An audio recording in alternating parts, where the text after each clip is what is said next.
Hello. UPSC prelims सिर्फ 5 महीने दूर हैं और आप अभी भी कंफ्यूज हो तो ये वीडियो मिस मत करिएगा। ऐसी गलती कभी मत करिएगा। नेक्स्ट अपने पास 150 डेज हैं, उसमें सिर्फ और सिर्फ आपको 3 या 4 चीज़ें करनी है, ठीक, जो मैं आगे डिस्कस करूँगा। सो आपको क्लियर करना है प्रीलिम्स, तो आप इस चीज़ को फॉलो करिए, ठीक है। सो चलिए चालू करते हैं। देखिए, next 5 month study for your dream UPSC. UPSC तो बहुत लोगों का ड्रीम है यार भाई, है कि नहीं। इसको चलिए स्टार्ट करते हैं। फर्स्ट, देखिए, पहले 2 महीने में हमें क्या करना है। फर्स्ट 2 मंथ में अपने पास ये जो 15 दिन बचा है दिसंबर का, इसे तो यूटिलाइज करना ही करना है ना।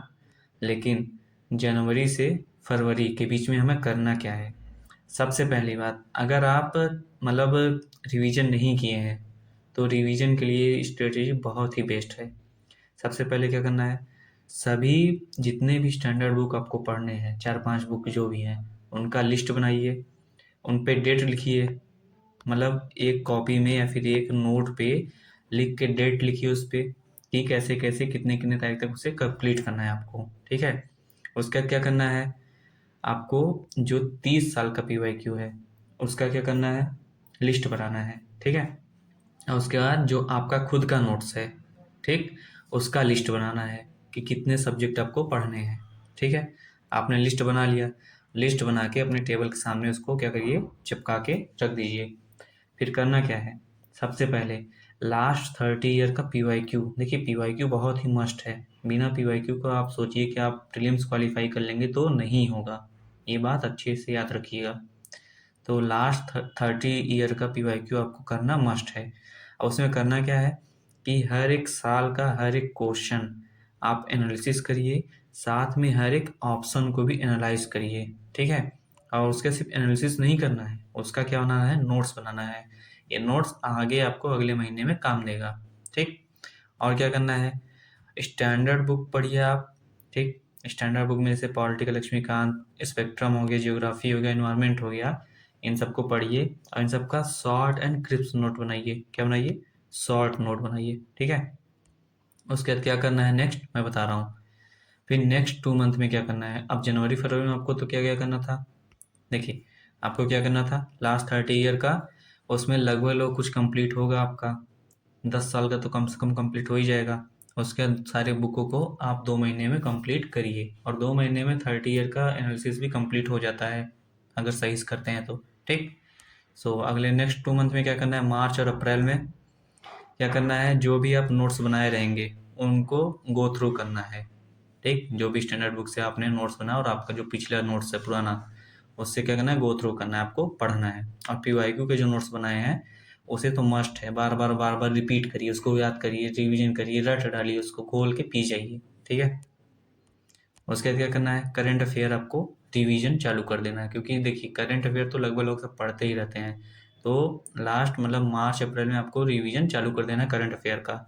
और टेस्ट, टेस्ट देखिए आप जनवरी से चालू करिए, और सिर्फ किसी एक कोचिंग का। ये नहीं कि 10 कोचिंगों का टेस्ट पकड़ लिए और एक भी टेस्ट कंप्लीट नहीं कर पाए। सिर्फ एक कोचिंग का टेस्ट पकड़िए आप, ठीक है।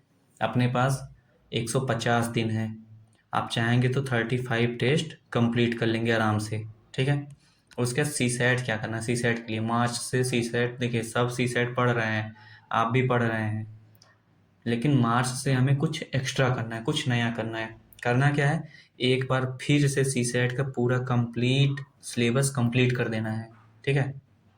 मार्च अप्रैल में 2 महीने में पूरा सी सेट का सिलेबस कंप्लीट कर देना है। उसके बाद कम से कम इन 2 महीनों में 10 से 15 टेस्ट आपको कंप्लीट करना है सी सेट का, ठीक।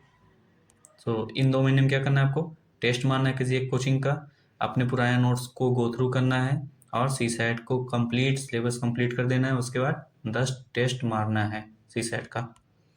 फिर लास्ट मंथ है आपका कौन सा, जिसमें आपका एग्जाम होगा, ठीक है। एग्जाम कितने तारीख का होगा, आप लोग सब लोग कमेंट करिए तो।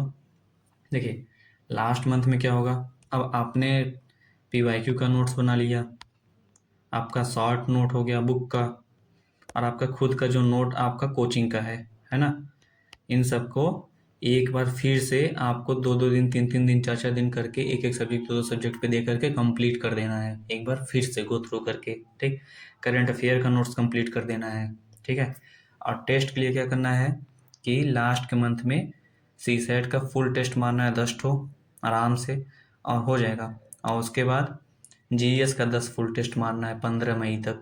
उसके बाद टेस्ट नहीं मारना है। उसके बाद जो भी टेस्ट का एनालिसिस होगा, पुराना एनालिसिस होगा, करंट अफेयर का नोट्स होगा, सबको रिवीजन करना है, ठीक है।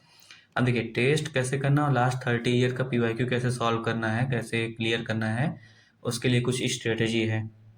वो क्या है कि देखिए टेस्ट सिर्फ एक कोचिंग का पकड़ना है, मैंने पहले ही बताया। 35 टेस्ट हो जाएगा 150 दिन में, 35 टेस्ट कोई भी कोचिंग करवाता भी है। उसके बाद हर टेस्ट का एनालिसिस करना है, एक टेस्ट 4 दिन में कंप्लीट करना है, मतलब एक दिन में आपका पूरा क्वेश्चन हो जाएगा और बाकी 4 दिन में आप उसको कंप्लीट एनालिसिस करिए, ठीक है। उसके बाद 15 मई तक करना है। और लास्ट 30 ईयर का पीवाईक्यू कैसे होगा अभी जान लीजिए आप लोग। देखिए 1995 से 1995 टू 2025 तक मैं अपने यूट्यूब चैनल पे कंप्लीट करा रहा हूँ, जिसमें से मैंने 1995 का कंप्लीट कर दिया है, 1996 का भी आज कंप्लीट हो गया है, ठीक है। सो उसको देखिए आप लोग जा करके। अगर आपको नहीं आइडिया मिल रहा है तो मेरे वीडियो से आपको आइडिया मिल जाएगा कि नोट्स मतलब कैसे बनाना है, टेस्ट को एनालिसिस कैसे करना है, ठीक है। और बाकी अब अपने से एनालिसिस करते रहिए। सो यही स्ट्रेटेजी है, इसे आप लोग फॉलो करिए, बड़ा चीज़ नहीं हो जाएगा आराम से। सो आप लोग स्टडी करिए अच्छे से, जो होगा देखा जाएगा, ठीक है। जय हिंद।